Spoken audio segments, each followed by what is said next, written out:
Hola, muy buenos días. Nuevamente estoy con ustedes y en esta oportunidad es con el propósito de reforzar un poco los conocimientos en cuanto a lo que es la definición o descripción de la situación problemática, que es el capítulo 1.1 del primer capítulo, planteamiento del problema.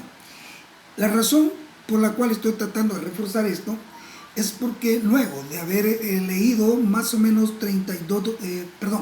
22 documentos de trabajo, en 20 de ellos he encontrado el mismo error, y es que no hemos logrado todavía comprender cómo redactar este capítulo. Recuerdan que cuando en su oportunidad lo abordamos, les hice un esquema de esta forma, en el cual simbolizaba un embudo inverso con la parte superior a la parte amplia en la parte superior y la parte delgada en la parte inferior. ¿Por qué? Y decíamos, ¿cuáles son los elementos que constituyen todo este planteamiento del problema? En primer lugar, decíamos, vamos a hablar de marcos para que lo comprendamos. O sea, ¿qué aspectos deben de estar comprendidos en él? No significa que estos marcos o estos complementos van a ser títulos. Nunca he dicho que van a ser títulos. Solamente son los aspectos que debemos de considerar en su descripción. Bueno, comencemos. La situación problemática inicia en primer lugar con definir cuál es el problema de investigación. El problema de investigación es esa situación anormal, ese fenómeno que nosotros pretendemos darle una respuesta, que nosotros pretendemos comprenderlo, analizarlo o transformarlo. Entonces, iniciamos con una definición clara. ¿Qué es el problema? Si decimos, por ejemplo, identificar las causas que generan los feminicidios en El Salvador, entonces quiere decir que estamos hablando de feminicidios. ¿Qué son los feminicidios? ¿Cómo se plantean? ¿Cuáles son los autores? ¿Qué investigación nosotros tenemos al respecto? Posteriormente, a tener claro qué es lo que queremos estudiar, viene un marco de antecedentes, dentro de los cuales enfatizamos en primer lugar un poco de la historia de ese fenómeno. ¿Qué significa? Que vamos a empezar a plantear información que nos permita describir en qué lugares, en qué épocas, cuáles fueron las características de ese fenómeno. El feminicidio, ¿desde cuándo se da el feminicidio? ¿En qué lugares se ha dado? ¿Cómo lo han abordado? Y dentro de ese marco histórico viene la parte política. ¿Qué acciones han desarrollado las instituciones, el Estado, para minimizar o contrarrestar este fenómeno? Pero vale la pena recordar que habíamos hablado que todo este capítulo requiere de mucha información bibliográfica, la cual tiene que ser incorporada a través de las citas bibliográficas, y que estas citas tienen que cumplir con la norma de APA. En su momento, ustedes pueden revisar la página web de la clase y ahí van a encontrar las normas de la APA. Ahí están claras. También les he enviado un material que se llama capítulo 1 del método científico. Ahí están todos los pasos, y de lo cual ahora voy a hacer una retroalimentación. Bueno, continuamos. Decimos entonces que en esta parte histórica o antecedentes insertamos toda la historia, todo lo que conocemos, desde cuándo, en qué lugares, cómo se dio este fenómeno, qué se ha hecho frente a este fenómeno, hasta ir bajando en este mismo contexto cuáles son las acciones políticas, La política, habíamos recalcado que eran las acciones que la institución, ya sea la familia, una institución de una empresa privada, un banco, etcétera, en un país, qué acciones se han implementado frente a este problema. Luego, cuáles han sido los efectos negativos de este problema, cómo ha afectado a la sociedad, cómo ha afectado la economía, cómo ha afectado la cultura, etcétera, hasta llegar a un marco inferior que es el fenómeno visto en la localidad, a donde nosotros hemos observado el fenómeno. Y en esa localidad tenemos que definir con claridad cuál es ese lugar, cuáles son las características de ese lugar, cuáles son las características de las unidades de análisis que se han visto involucradas en este fenómeno. Todo esto planteado en una forma de problema, en una forma negativa. Y dentro de este contexto hay que hacer resaltar dos aspectos importantes: la magnitud y la trascendencia del fenómeno. ¿Qué es la magnitud? Es el tamaño del fenómeno. Si hablamos de feminicidio, por ejemplo, la magnitud, ¿cuántos feminicidios, cuántos hechos se han dado en este lugar?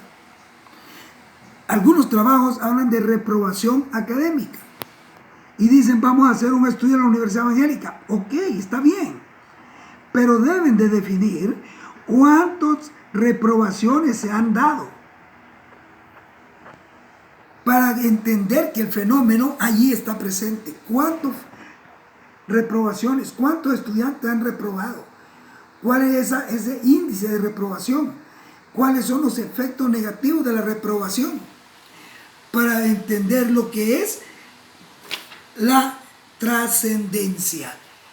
El fenómeno, sí, mire, se han dado 20 reprobaciones, 30 reprobaciones, 100 reprobaciones.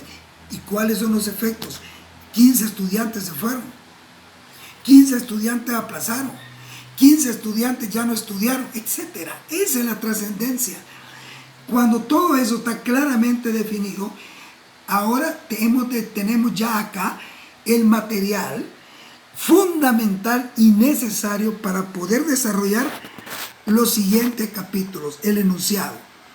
En él planteamos el fenómeno. Y recuerdan que habíamos hablado de que tenemos las características de este enunciado, los elementos que lo constituyen.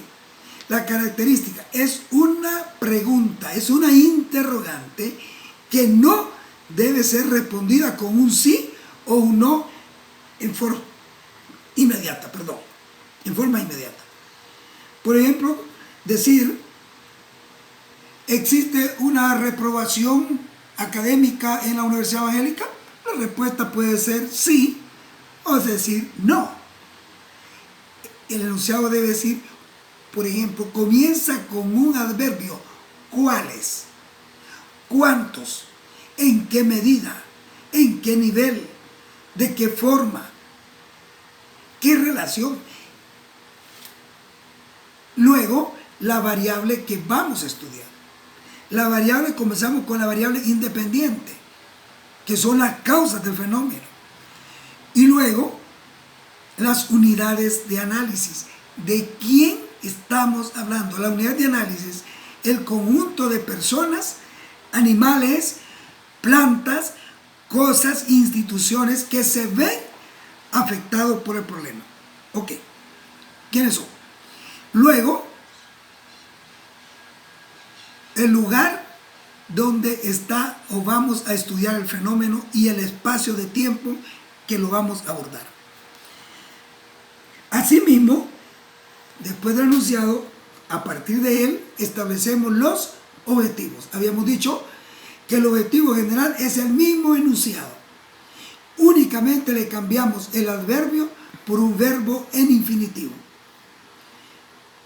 Y luego el objetivo específico. Luego el contexto. Ahí está otro de los grandes problemas que he encontrado. Casi el 100% de los trabajos que he revisado han hecho un mal planteamiento del contexto. No hemos comprendido que siempre les he dicho, el contexto son las características o las cualidades que definen el lugar geográfico, el que habíamos planteado acá, la localización del fenómeno. ¿Cuáles son esas características? ¿Cuáles son esas propiedades? Si decimos que queremos estudiar la reprobación de los estudiantes de la carrera de la Universidad Evangélica, entonces, ¿qué características tiene la Universidad Evangélica? Bueno, es un centro académico, donde su principal función es desarrollar profesionales, formar profesionales, a través de un programa académico. Entonces ya sabemos por qué ahí se da el fenómeno. Porque no voy a ir a estudiar el problema de la reprobación al mercado central, porque ellos no tienen nada que ver con educación. 2, las características de la unidad de análisis. ¿Qué tipo de estudiantes acá tenemos? ¿Cuáles son sus características? ¿Por qué hay reprobación? Entendiendo eso y comprendiendo todo eso, entonces ahora sí desarrollamos el contexto. Vuelvo a repetir, el contexto es donde nosotros describimos las características, las cualidades del lugar y de las unidades de análisis. Y por último, la justificación. ¿Cuál es la base fundamental para la justificación? La encontramos en la magnitud y trascendencia. Hay muchas personas que están siendo reprobadas. De estas personas reprobadas, muchas de ellas están abandonando las clases, abandonando la universidad, frustrando a sus familias, frustrándose a sí mismos. Entonces, el problema es de gran trascendencia. Ahora vamos con la justificación. Habíamos dicho que la justificación tiene 4 o 5 elementos puntuales. Primero, ¿cuál es el fenómeno que estamos abordando? ¿Cuáles son los objetivos? Y lo basamos en los objetivos específicos. O sea, ¿qué es lo que vamos a hacer dentro del proyecto de investigación? Vamos a conocer los niveles de reprobación, vamos a conocer la aplicación de las leyes, vamos a conocer el aporte económico del Estado, etc. Y luego, ¿qué información a partir de estos objetivos espero yo alcanzar? ¿Qué información?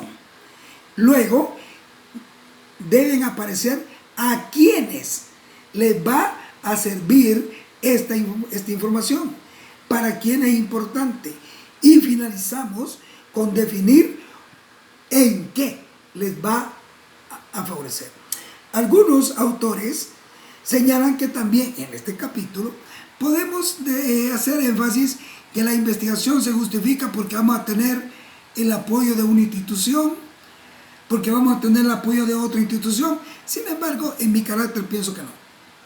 Lo que debe estar claro es cuál es el fenómeno, cuáles son los propósitos de la investigación, o sea, los objetivos, cuál es la información que va a generar esta investigación, a quién le importa, para quién es necesaria la investigación, y por último, cómo les va a ayudar a estas personas el desarrollo a partir de los conocimientos obtenidos. ¿Ok? Muchas gracias, y cualquier consulta, estoy como siempre a la orden de ustedes. Muchas gracias.